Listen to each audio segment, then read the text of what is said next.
À toutes les échelles, l'énergie est le moteur de la vie, de la simple cellule jusqu'à notre planète. Nous sommes devenus les enfants gâtés du charbon et du pétrole. Mais en chemin, nous avons oublié une chose essentielle. Ces énergies ont un coût et un impact sur l'environnement. Le changement climatique est en marche et nous en percevons tous l'urgence. Avec le soutien d'Engie, Challenge et Sciences et Avenir décident de faire le point sur toutes les nouvelles ressources énergétiques, car la solution n'est pas unique, mais multiple. Trouver les justes réponses à nos besoins dans la science n'est-il pas le plus vif des challenges? L'écrivain et reporter Eric Orsena s'installe avec des acteurs du changement pour 12 conversations, 12 dialogues en liberté pour éclairer le futur. Bonjour, aujourd'hui, Olivier Sala. Alors, qui est Olivier Sala? Pour ceux qui encore ne le connaissent pas. Olivier, qui êtes-vous? Bonjour, donc je m'appelle Olivier Sala, je travaille chez Engie, qui est une grande entreprise française d'énergie. Et je m'occupe de la recherche et de l'innovation chez Engie. Alors, vous avez fait des bonnes études, j'imagine. Qu'est-ce qui vous a conduit là? Ce qui m'a conduit là, c'est une passion pour l'énergie. Alors, ça fait quelques années que je travaille chez Engie, c'est presque 20 ans maintenant. Et parce que j'ai toujours considéré que l'énergie faisait partie des choses essentielles de la vie. C'est la vie même. Je ne sais pas si c'est la vie même, en tout cas, c'est à la base de toute transformation. Et donc, à la base, souvent, du développement des activités humaines. C'est un des sujets, d'ailleurs, que nous allons discuter aujourd'hui. C'est le lien entre ce développement humain et puis le modèle énergétique, mais les deux sont très intriqués. C'est à toutes les échelles, de l'échelle de la cellule jusqu'à l'échelle de la planète, l'énergie permet la transformation, donc la continuation de l'existence. Pourquoi faut-il une transition énergétique? Eh bien, il nous faut une transition énergétique parce qu'on assiste en ce moment à une situation de réchauffement climatique qui n'est pas tenable. On le sait tous, mais enfin, rappelons-le, et le dernier rapport du GIEC le souligne à nouveau de manière extrêmement forte. La vitesse de réchauffement climatique à laquelle nous assistons est sans précédent. Et même si on arrêtait d'ores et déjà d'émettre des gaz à effet de serre, puisque ce sont eux qui sont responsables du réchauffement des températures, eh bien on assisterait en 2030 à une augmentation d'ores et déjà de 1,5 degré, en moyenne, parce que évidemment ça inclut des phénomènes tout à fait extrêmes, de la température sur la Terre par rapport à l'ère pré-industrielle. Donc avant que l'homme se mette à émettre des quantités de gaz à effet de serre du fait de l'extraction finalement de fossiles pour aller alimenter des sources énergétiques. Et donc 1,5, je rappelle que le plus 1,5 degré, c'était un peu le premier objectif qu'on s'était donné dans le cadre du GIEC il y a quelques années. Donc on sait que c'est déjà fait. C'est-à-dire qu'en fait on a consommé tout notre crédit, tous nos cartouches. Et donc, s'il n'y a pas des mesures très fortes, parce que tout cela a une grande inertie, c'est justement parce que ça prend du temps qu'il faut agir vite. C'est pas du tout contre-intuitif, au contraire.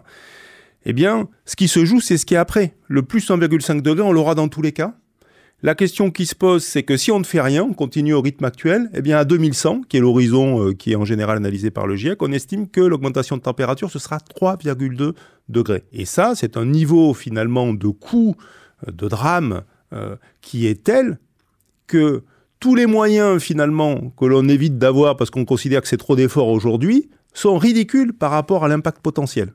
Ce qui est intéressant, c'est qu'il y a un renversement qui est en train, c'est-à-dire que les entreprises qui produisaient de l'énergie, qui était une des causes majeures de la production de gaz à effet de serre, responsables du réchauffement, ce sont à l'intérieur d'un certain nombre de ces entreprises qu'on trouve des moyens pour agir. Alors comment est-ce qu'on fait ? Alors, nous, notre conviction chez Engie, mais c'est aussi ma conviction à titre personnel, c'est que premièrement, il faut agir tout de suite et à l'échelle.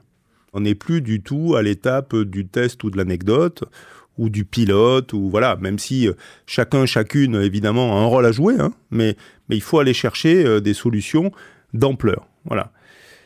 La finalité, c'est quoi? C'est de découpler justement le développement humain de l'empreinte ou de l'émission de gaz à effet de serre. C'est ça qui est fondamental. Et sinon, nous arrivons à notre perte. Et ce découplage-là, il est possible. Et c'est pas une fatalité, puisqu'il y a aussi cette question-là de dire est-ce que finalement, il faut renoncer à l'activité humaine pour arriver à survivre du point de vue climatique? Et on va y revenir. Il y a évidemment des sujets de sobriété, d'efficacité énergétique, etc. Mais c'est tout à fait possible, dans un certain nombre de cas, de découpler les deux et de continuer à avoir des activités humaines raisonnables avec une empreinte carbone très faible ou nul. Et c'est ça qu'il faut rechercher, et c'est une transformation profonde. Hein. Je ne dis pas que c'est une facilité, je ne dis pas que ça ne demandera pas d'efforts, que ça ne demandera pas d'investissement, etc. C'est un défi d'une ampleur sans précédent, et c'est parce que ça va nécessiter des transformations profondes dans la manière de produire, de transformer, de consommer l'énergie, qu'il faut l'expliquer, qu'il faut la partager. C'est très important de susciter l'adhésion. Voilà, parce que c'est parce qu'il y aura l'adhésion qu'il y aura une évolution des comportements, et parce qu'il y aura une évolution des comportements de chacun d'entre nous, mais évidemment des entreprises, c'est un rôle tout à fait important, eh bien que les choses vont évoluer à profondeur. Et donc nous, notre rôle à la recherche et à l'innovation, parce qu'on n'est pas responsable de tout, bien sûr, c'est d'ouvrir des nouvelles voies, qui sont plutôt des voies technologiques, pour contribuer à cela. Hein. Alors, je n'ai pas une vision technocentrique qui fait que les technologies ne pourraient tout. Je pense que la prise de conscience collective, l'évolution des comportements individuels, des entreprises, etc., est très importante, hein, qu'on se comprenne bien. Mais évidemment, pour ma part, étant responsable de la recherche et de l'innovation, ce qui m'intéresse, c'est évidemment d'ouvrir de nouvelles voies technologiques. Voilà, parce que je peux contribuer concrètement, et c'est important que chacun d'entre nous se pose la question de comment il ou elle peut contribuer concrètement. Alors, ce qui m'intéresse, c'est que vous mettez du pluriel partout. C'est-à-dire qu'avant, il y avait une solution, hein, ça pouvait être le pétrole, ça pouvait être le charbon, ça pouvait même d'une certaine manière le nucléaire, et vous mettez des pluriels partout. C'est-à-dire qu'il y a plusieurs solutions, donc complexes, et il n'y a pas une réponse miracle. Comme on dit en santé, vous savez, il y a l'antibiotique, il n'y a qu'à lui donner des antibiotiques. Quand c'est un virus, l'antibiotique, ça ne marche pas. Donc moi, ce qui m'intéresse, c'est que vous expliquiez un tout petit peu ce pluriel, donc ce complexe, mais ça veut dire que le possible est là. Alors, effectivement, il n'y a pas une solution miracle. Et le monde technologique de la transition énergétique, il est un peu plus vaste, il est même beaucoup plus vaste que le monde technologique des énergies fossiles. Et ce n'est pas un hasard, c'est bien parce qu'il y avait une facilité sans équivalent du litre de pétrole qu'on a sombré collectivement, ou notre civilisation en tout cas, dans cette facilité. Puisque la densité énergétique dans le litre de pétrole, sa capacité, finalement, sa facilité d'utilisation, etc., est telle qu'il n'y avait pas d'équivalent. Une fois qu'on sort de ce monde-là, effectivement, il y a un ensemble de technologies avec des solutions qui sont disponibles tout de suite, des solutions qui ne sont pas encore à maturité technologique, mais sur lesquelles il faut travailler pour qu'à moyen long terme, elles puissent prendre le relais, qu'il va falloir combiner dans des systèmes énergétiques qui, pour partie, seront plus locaux que dans le passé, avec des équilibres qu'il va falloir trouver au niveau local et au niveau global, avec une partie électrique, une partie non électrique, avec des molécules bas carbone. Voilà. Si, peut-être, vous me permettez, j'ai un grand trait de brosser un petit peu, qu'est-ce que veut dire la transition énergétique ? Comment ? C'est quoi les grandes voies, finalement, de la transition énergétique ? La première chose qu'il est important, et c'est la première étape, qui est absolument essentielle, c'est la recherche d'efficacité, de sobriété. Alors, on peut utiliser plusieurs mots. En gros, d'éviter de consommer de l'énergie qui n'est pas nécessaire de consommer. Hein. Ça, pour partie, c'est des questions, on va dire, techniques. Par exemple, si j'isole les logements et que je les mets à niveau, c'est des gros investissements, c'est absolument essentiel. Mais enfin, sur toutes les activités, finalement, l'utilisation de l'énergie pour le chauffage, on sait bien que dans les nouvelles réglementations thermiques, par exemple, une nouvelle maison consomme quasiment rien. Pourquoi ? Parce qu'elle a une construction, une nature de construction qui font que les échanges thermiques sont beaucoup plus limités. Et aujourd'hui, les pertes thermiques dans le parc de logement, mais aussi dans le tertiaire, dans les bureaux, etc., dans les supermarchés, partout où vous allez, sont considérables. En gros, pour un continent comme l'Europe, ça, c'est 30 à 50% de l'énergie qui est consommée aujourd'hui qui devrait être évité à l'horizon 20 ans si on fait toutes les rénovations qui doivent être faites. Donc, c'est absolument essentiel. Donc, premièrement, on reprend ça, c'est-à-dire déjà, on arrête de gaspiller. Et en arrêtant de gaspiller, l'énergie, au fond, qui pourrait complètement être économisée. Et ça, c'est de l'ordre de grandeur entre 35 et 50%. Entre 30 et 50%. Alors, c'est selon les usages, selon les géographies, etc. Mais enfin, c'est de cet ordre de grandeur-là. C'est considérable. Donc, ça veut dire qu'il faut beaucoup d'argent. Donc oui. Ça, c'est le premier point. Ça veut dire qu'il faut probablement aider. C'est que la transition énergétique ne peut pas survenir uniquement par des décisions des acteurs pris individuellement qui vont optimiser leur propre intérêt économique à l'instant T. Il faut évidemment des choix politiques, mais enfin c'est le cas. Hein. Je veux dire, il y a des projets de loi d'ores et déjà qui existent, il y a des projets de loi en préparation, une programmation énergétique qui nécessite une vision sur plusieurs années, etc. C'est très important. L'Europe s'est dotée d'une vision et d'ambition de réduction pour être neutre en carbone en 2050, moins 55% en 2030. Donc, évidemment, il faut du cadrage politique. Le cadrage politique, c'est fait à la fois de contraintes et puis d'encouragement, d'aide, etc., pour favoriser cette transition-là. Parce que même si c'est parfois un peu le cas, mais par exemple, sur votre maison, vous n'arrivez pas complètement à vous rembourser de vos travaux de rénovation et d'isolation sur vos factures d'énergie dans les 3, 4, 5 prochaines années. Ce qui est sûr, c'est qu'au niveau collectif, on a tout intérêt à ce que vous fassiez ces travaux de rénovation énergétique. Et donc, c'est une bonne utilisation de l'argent public que d'encourager, d'accélérer effectivement cette rénovation qui, sinon, si on la laisse à son rythme naturel, est trop lente. Ça, c'est donc le premier moyen absolument nécessaire et possible. Encore une fois, possible. Alors, on ne parle que des possibles ici, Eric. Attendez, moi, le possible, ça a toujours été une chevalerie. Autrement, c'est des postures, ce qui est insupportable. Donc, continuons dans la chevalerie du possible avec le deuxième axe. Alors, le deuxième axe qui est tout à fait important aussi, c'est l'électrification. Alors, l'électricité, c'est un vecteur énergétique, c'est pas une énergie primaire, hein, mais l'intérêt de l'électricité, eh bien, c'est que l'on va pouvoir la produire à partir de sources renouvelables. Donc, c'est à la fois électrifier les usages qui peuvent l'être, et en même temps, substituer les moyens historiques de production électrique, en particulier ceux qui sont émetteurs de carbone, par des sources renouvelables. Alors, sources renouvelables, c'est quoi, hein? Alors, c'est l'hydraulique, bien sûr, il y en a beaucoup, mais le potentiel dans un continent comme l'Europe de croissance est limité parce que les sites à potentiel sont exploités depuis déjà pas mal d'années. Il y a des petites choses, mais c'est pas énorme. C'est l'éolien, bien sûr terrestre, mais aussi offshore, qui représente un très gros potentiel, hein, puisque en offshore, on a des plus grosses machines avec des vents plus réguliers. Et donc, pour l'Europe, je pense que c'était une voie très importante à explorer. Le solaire, qui est aujourd'hui la source de production d'énergie la plus compétitive du monde. Hein. Rien ne peut battre le solaire, et les coûts continuent à baisser. Alors, on verra jusqu'où ça continuera à baisser. Avec la concurrence de l'utilisation des sols. Alors, les énergies renouvelables, évidemment, ont des consommables qui sont renouvelables par définition, mais utilisent du foncier, entre guillemets. Et donc, c'est une question importante, en particulier pour l'Europe, où on est sur des zones assez densément peuplées. Il peut y avoir des conflits d'usage du foncier. Et d'ailleurs, on travaille, nous, sur ces sujets-là, chez Engie, par exemple, on travaille sur l'agri-PV, où on arrive à combiner, finalement, typiquement, des ombrières, par exemple, avec des panneaux photovoltaïques qui sont transparents, qui laissent passer la lumière utile aux plantes, aux cultures, mais qui, en même temps, produisent en même temps, sur la même surface, de l'électricité. On n'a pas tout à fait les mêmes rendements que sur un parc photovoltaïque classique, mais enfin, c'est la même surface. Et on fait et de l'agriculture comme avant, voire mieux qu'avant, si on trouve la bonne combinaison, et on produit de l'électricité. Donc, alors, permettez à l'écrivain que je suis de saluer ce très joli mot d'ombrière. C'est-à-dire qu'avec de la lumière, on fabrique de l'ombre. C'est pas mal quand même. Ça, c'est non seulement du recyclage, mais de la métamorphose. Absolument. Donc, montée en puissance des renouvelables. Alors, en France, on a cette chance-là d'avoir une part importante de notre mix électrique qui se produit à partir de nucléaire. Le nucléaire est pas ou peu émetteur de carbone, donc ça, c'est important. Pour autant, dans les 10 ou 15 prochaines années, la probabilité que notre parc nucléaire, en Europe au sens large, compte tenu qu'en plus certains pays ont décidé de sortir de manière irrémédiable du nucléaire, augmente, est très limitée. Donc en fait, le nucléaire va se maintenir. Donc la France est assez volontariste sur le nucléaire, mais on voit bien que déjà le maintien, la prolongation des parcs, c'est important. Le nouveau nucléaire, c'est une bonne idée dans la durée, mais ça va prendre beaucoup de temps, hein, on le voit bien, sur les nouvelles unités. Et donc, ce qui va monter en puissance de manière considérable, c'est le photovoltaïque et l'éolien. Et il faut bien avoir un chiffre en tête. Sur toute la planète, aujourd'hui, à fin 2022, il y a 1 terawatt de puissance de photovoltaïque installée. 1 terawatt. D'accord ? Ça, c'est ce qu'on a installé depuis toujours jusqu'à fin 2022.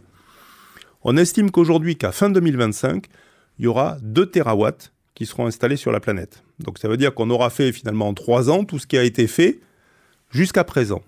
Et on pense qu'en 2030, il va s'installer cette année-là sur la planète 1 terawatt. Ce qui fait que, comme on voit qu'il y a une accélération du dérèglement climatique, il faut que cette accélération du dérèglement climatique corresponde à une accélération des moyens mis en œuvre. Absolument. Exactement ce que vous êtes en train de dire. Et décrire. seuls les renouvelables peuvent nous donner ça. Et la montée en puissance des renouvelables vient avec une autre manière différente de gérer l'électricité, parce que les renouvelables ont une forme évidemment d'intermittence, hein, ce qui est assez naturel. Le photovoltaïque produit quand il y a du soleil, ce qui n'est pas une surprise. Et donc, on va avoir aussi l'émergence ou la montée en puissance des notions de stockage pour arriver à faire tampon, hein, donc de batteries et de différentes formes de stockage d'énergie.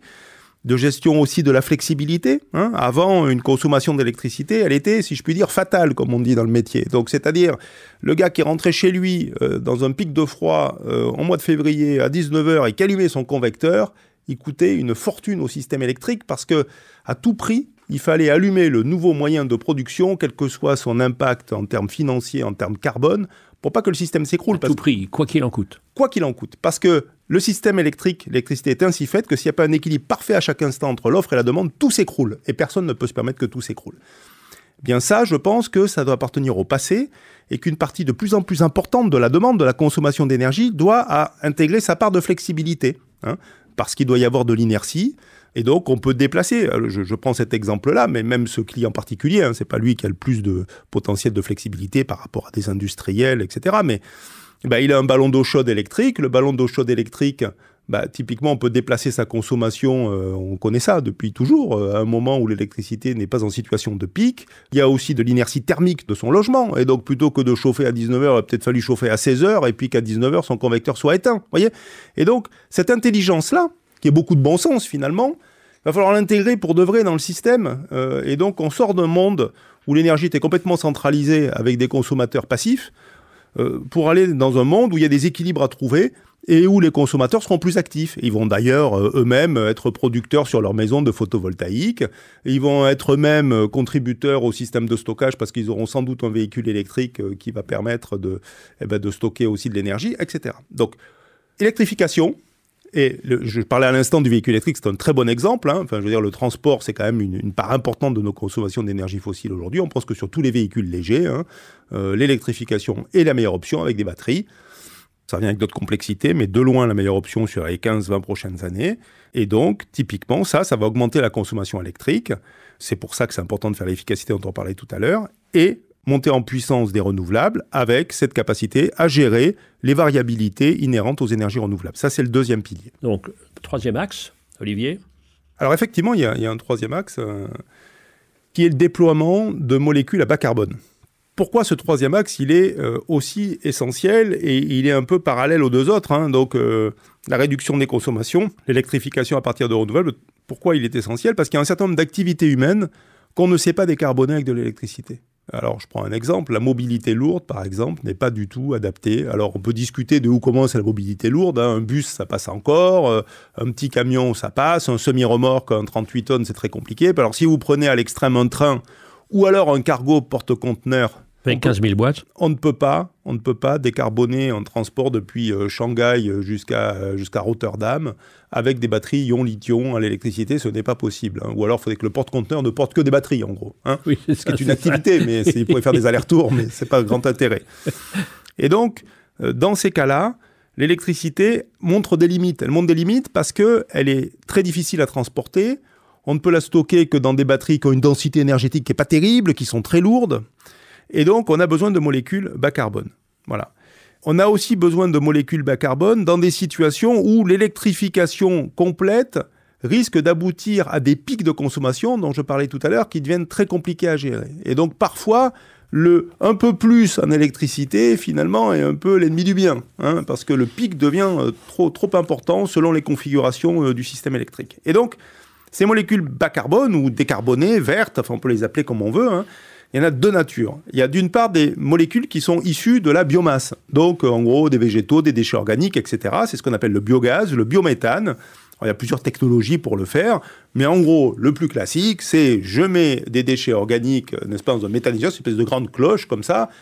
Je mets ça sous cloche, parce que c'est important qu'il n'y ait pas d'oxygène. Je mets des petites bactéries qui mangent, n'est-ce pas, la biomasse. Et ça, en mangeant la biomasse, elles émettent du gaz. Et ce gaz-là, on le filtre, on le récupère, et c'est du méthane. Et ce méthane-là, il est identique au gaz naturel qu'on extrait sous la Terre, et donc on peut l'utiliser. C'est clair. Donc on multiplie partout des milliers, des dizaines de milliers, des centaines de milliers d'estomacs un peu partout. Exactement. Parce que ce sont des vous savez, les bactéries sont des animaux tout à fait formidables qui ont dans leur corps les catalyseurs qu'on essaie de reproduire par ailleurs en chimie, mais extrêmement performants et qui permettent de produire du méthane, notamment, mais pas que. Et c'est extrêmement prometteur. Donc voilà. D'ailleurs, le groupe Engie croit beaucoup au développement du biométhane. parce que c'est très complémentaire. Et puis on est vraiment sur de l'énergie vraiment en boucle locale, là. Le biométhane, c'est vraiment une solution de territoire, avec des intrants du territoire, sans avoir recours à des matières premières qui viennent de l'autre bout du monde, etc. Donc ça a pas mal de vertus. C'est clé, parce que la nouvelle configuration de l'énergie, c'est sa décentralisation. Absolument. C'est plus des énormes centrales. Absolument. D'ailleurs, Absolument. le mot même de centrale, on voyait bien de ce dont il s'agissait. Absolument. La deuxième famille de molécules vertes, décarbonées, renouvelables, ce sont les molécules à partir d'hydrogène. Alors, l'hydrogène, c'est un atome qu'on trouve partout, c'est un des atomes les plus courants, n'est-ce pas, dans la nature, dans le monde, dans notre corps. Le gaz hydrogène, qui est H2, lui, on ne le trouve pas tellement à l'état naturel parce qu'il est très réactif, du coup, il est très difficile à trouver. Donc, l'hydrogène qu'on doit utiliser, il est produit. Aujourd'hui, il y a une grosse utilisation de l'hydrogène d'ores et déjà pour des processus industriels, notamment pour faire du raffinage de produits pétroliers ou pour produire des engrais. Les engrais azotés sont faits à partir d'ammoniac qui est fabriqué à partir d'hydrogène. Il faut bien comprendre l'enjeu qui est derrière ça, derrière les 230 millions de tonnes d'engrais azotés qui permettent de nourrir la planète aujourd'hui. Donc sans les engrais azotés aujourd'hui, on ne sait pas nourrir la planète. Il faut bien comprendre que l'hydrogène qui est utilisé aujourd'hui, c'est une empreinte carbone de 820 ou 830 millions de tonnes d'équivalent CO2. C'est considérable. Pourquoi ? Parce que l'hydrogène, il est produit, on appelle de l'hydrogène gris, c'est pas très beau, il est produit à partir de sources fossiles, du gaz naturel, parfois pire, avec du vaporéformage, et donc ça aboutit à de la production d'hydrogène, voilà, donc qui est très émettrice de CO2. Donc, premier sujet, il faut remplacer cet hydrogène gris par de l'hydrogène vert, renouvelable, qui lui va être produit à partir d'électrolyse de l'eau. Électrolyse de l'eau, on utilise de l'électricité renouvelable, donc on retrouve finalement cet enjeu de montée en puissance de l'électricité renouvelable, et on va extraire de la molécule d'eau, H2O, on va séparer l'hydrogène et l'oxygène, et donc ça nous permet d'avoir un hydrogène renouvelable. Et là aussi, c'est un sujet sur lequel le groupe Engie investit beaucoup, et la recherche aussi chez nous, pour substituer cet hydrogène gris. Mais en addition de cela, on va pouvoir décarboner aussi ces fameuses activités humaines difficiles à électrifier. Soit directement en utilisant l'hydrogène, soit en recombinant l'hydrogène avec d'autres choses pour produire ce qu'on appelle des e-fuels. On peut fabriquer des fuels de synthèse, on peut fabriquer du gaz naturel de synthèse, qui est exactement le même que le gaz naturel qu'on va extraire sous la Terre, ce qu'on appelle le e-méthane.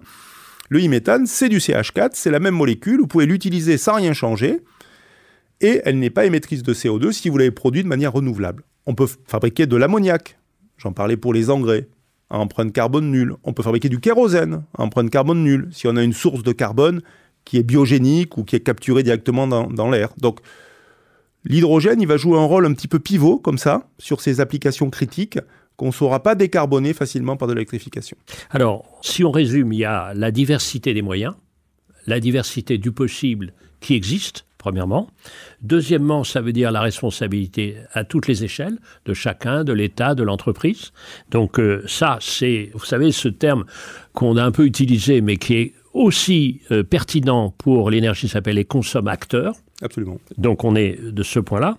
Et donc il y a un autre point qui est capital, on l'a vu avec la révélation que nous savions, mais que d'autres ne savaient pas, c'est-à-dire la dépendance vis-à-vis des pays qui ne sont pas forcément gérés par les plus gentils. Donc comment est-ce qu'on peut coupler cette nécessité de se sortir de cette malédiction du réchauffement avec l'autre malédiction qui est celle de la dépendance ? Est-ce que c'est illusoire ou pas ? Alors, il y a un enjeu des matières premières avec la transition énergétique, puisque finalement, de facto, on va quitter une dépendance qui est celle de la fourniture des combustibles fossiles dont l'Europe, depuis le charbon, n'était plus productrice, donc depuis bien longtemps. En revanche, la transition énergétique, en particulier ces moyens de production d'électricité renouvelable et de stockage, tous ces équipements-là, ils se construisent à partir de matières premières dont l'Europe est assez peu dotée. Quand on fait l'analyse des matières premières finalement nécessaires pour les grands équipements, le photovoltaïque, l'éolien, les batteries, les électrolyseurs, etc., on s'aperçoit qu'effectivement, les gisements sont plus ou moins bien répartis sur la planète, évidemment. Certains sont très concentrés. Et puis, les capacités d'extraction, encore plus. C'est-à-dire qu'il y a du lithium en Europe probablement, mais les mines de lithium, elles ne sont pas en Europe aujourd'hui. Elles sont plutôt au Chili. Parce que c'est à la fois la dispersion et l'acceptabilité. Évidemment. Et il faut bien être conscient que l'activité d'extraction minière aujourd'hui est une des plus polluantes qui existent. Mais Quand on regarde aujourd'hui, toujours quand on fait les projections, les volumes de matières premières dont on aura besoin par rapport à la capacité aujourd'hui d'extraction minière existant sur la planète, et je ne parle même pas de la question, effectivement, des asymétries, donc qui produit quoi par rapport à qui va consommer quoi, parce que ces asymétries sont majeures. Eh bien, on voit que sur un certain nombre de matières premières, ça ne va pas passer. C'est-à-dire que, et pourquoi on sait que ça ne va pas passer? C'est parce que ça met au moins 7-8 ans pour construire une nouvelle mine, beaucoup plus longtemps sans doute en Europe, où les questions d'acceptabilité sociale, parce que rien n'est simple. De toute façon, on parlait d'une complexité. La complexité, le pragmatisme et l'honnêteté intellectuelle consistent à dire qu'aucune source énergétique, quelle qu'elle soit, n'est complètement neutre en termes d'impact. Donc il faut bien connaître cet impact-là, il faut le maîtriser, il faut le réduire au maximum. Et c'est pour ça quand même que le levier d'efficacité et de sobriété reste absolument pertinent dans tous les cas. Oui, il y a un sujet de matière première, il est identifié. Pour vous donner un exemple, je vais vous parler de 2030 et du terawatt crête qui sera installé cette année-là. On considère que, compte tenu des technologies photovoltaïques qu'on devrait avoir à cet horizon-là, 42% de la production d'argent mondiale de cette année-là devra être allouée à la construction de ces panneaux photovoltaïques. Donc ça veut dire quoi? Ça veut dire qu'il y aura sans doute des tensions entre l'offre et la demande, parce que l'argent ne sert pas qu'à faire des panneaux photovoltaïques dans le monde, et donc ça aboutit à une volatilité des prix, etc. Et effectivement, cette question de la géopolitique de l'énergie, dans un monde où elle sera davantage fondée sur les ressources et les matières premières que sur les combustibles fossiles. Ce qui est très frappant en vous écoutant, c'est que cette transition énergétique, c'est aussi un bouleversement de notre rapport au temps, puisqu'on l'a bien vu, il faut de l'urgence, et que ça prend du temps. Deuxièmement, c'est un rapport avec l'espace. On a tout laissé aller dans la mondialisation. Maintenant, on balance complètement dans une sorte d'illusion d'autosuffisance personnelle.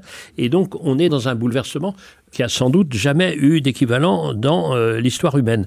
Et alors, face à ces bouleversements qui angoissent, est-ce que vous êtes encore optimiste? Parce que la population ne l'est pas.